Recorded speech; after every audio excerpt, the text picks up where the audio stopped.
The FBI exposes the shadow government in Hillary Clinton investigation. White Hats reports number 56. The FBI exposes shadow government in Clinton investigation. There was much discussion, debate, and frustration over our decision not to release report number 48. We published an article regarding that situation, and the following link can be reviewed if the readers are not familiar with it.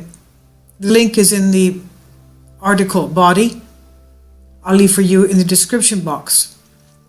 Report number 48 was all about the shadow government, its origins, its members, their co-conspirators, their financial transactions, and the hundreds of documents which illustrate their skullduggery and hijacking of the American government. The sordid tale includes 2 Saudi kings, Lucky Luciano, the Russians, 5 Star Trust, and some very familiar names, both historically and currently. We spoke with Marlon McCall, the former General Counsel for Pure Heart Investments Limited, who told us that he had written a letter to Barack Obama asking to be allowed to testify before U.S. Congress, only to have Hillary Clinton, as Secretary of State, pull his passport, preventing him from traveling back to the United States in order to tell his story, to tell the truth. So you can imagine our surprise upon hearing the term shadow government was included in the documents released by the FBI regarding Hillary Rodham Clinton investigation.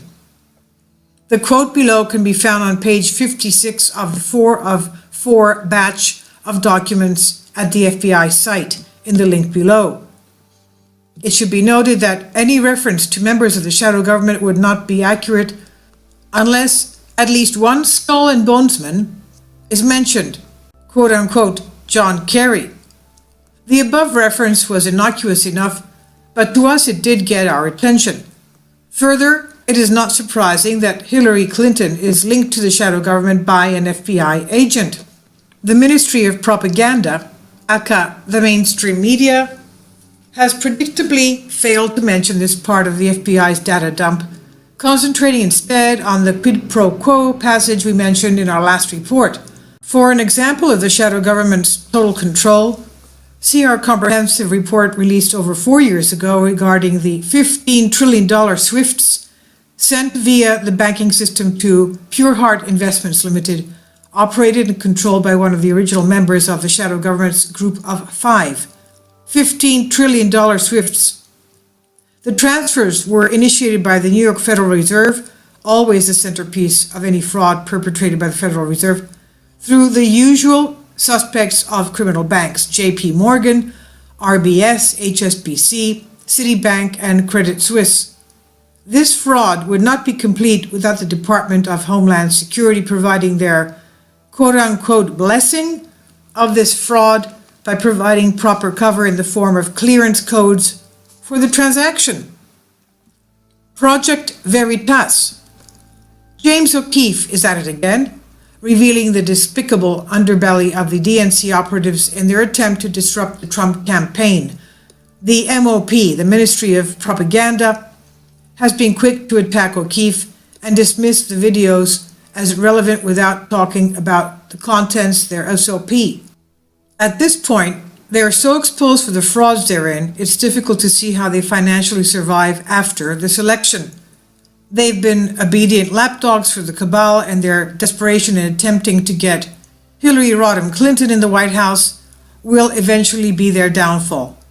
The reality is they've outlived their usefulness, both to us and the cabal, as their contributions to the Clinton campaign permanently disqualify them from being considered journalists, and their output thereby exposed for what it is: propaganda.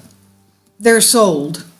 One of the many topics mentioned by Trump in recent days has been the rigging of elections, a subject that Poll Mole CEO Dr. Richard Davis has talked about extensively during his many interviews. It's amusing to watch the MOP attempt to spin this and do what they always do: lie and deny that it exists.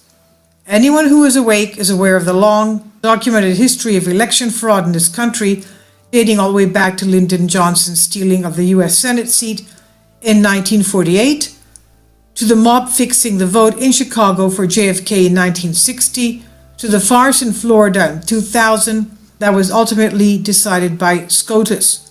To hear anyone, including the liar-in-chief himself, deny that this is an issue is so disingenuous it displays the desperation that has set in 3 weeks before the election.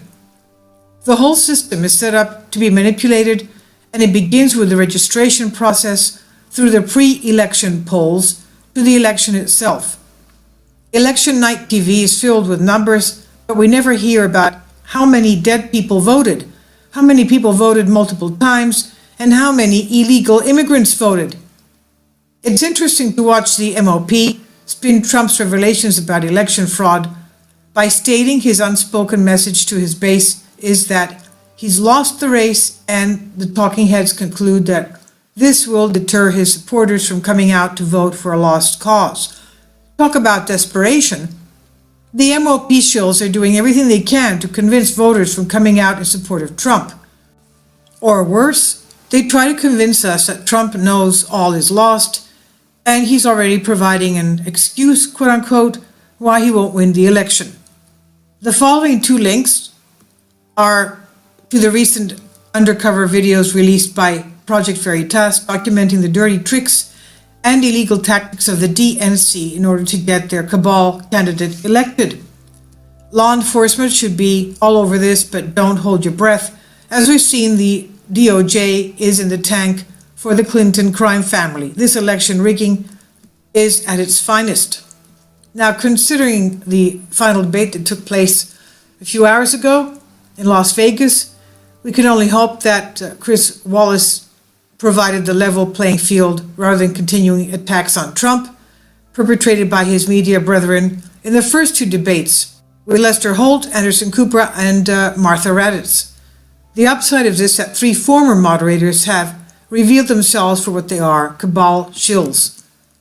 Trump in recent days has mentioned terms limits in draining the swamp in D.C. He's talked about rigged elections and polls, which have been proven to be just that, rigged. Poll Mole's latest results show Trump gaining over 90% of the votes, with Hillary Clinton unable to beat even Jill Stein in support.